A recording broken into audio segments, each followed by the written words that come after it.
Americans came into tonight's first presidential debate looking for clarity.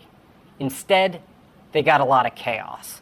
President Biden struggled at times to put together coherent sentences.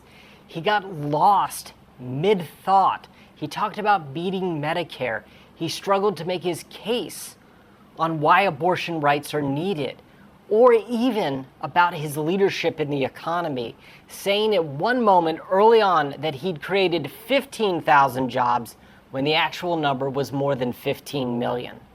At the same time, Donald Trump, he was succinct and he was coherent, but all of his arguments often built on falsehood after falsehood after falsehood. At one point, he claimed that the lower insulin prices that President Biden made possible, in fact, came from him.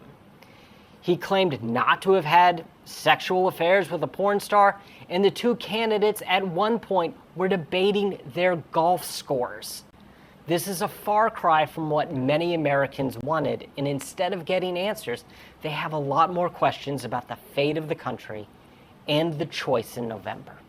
Going into tonight's first presidential debate, President Joe Biden knew the stakes. He secluded himself with trusted advisors at Camp David and prepared for this debate, and the results were underwhelming and disappointing to many Democrats. Immediately after his lackluster performance, where he struggled at times to say what he had done in ways that people could understand, Democrats were saying, is this 81-year-old the right person to be at the top of the ticket? And you're seeing a lot of hand-wringing by candidates, by pundits, and by many voters who want someone who can fight for them and pose a real challenge to Donald Trump.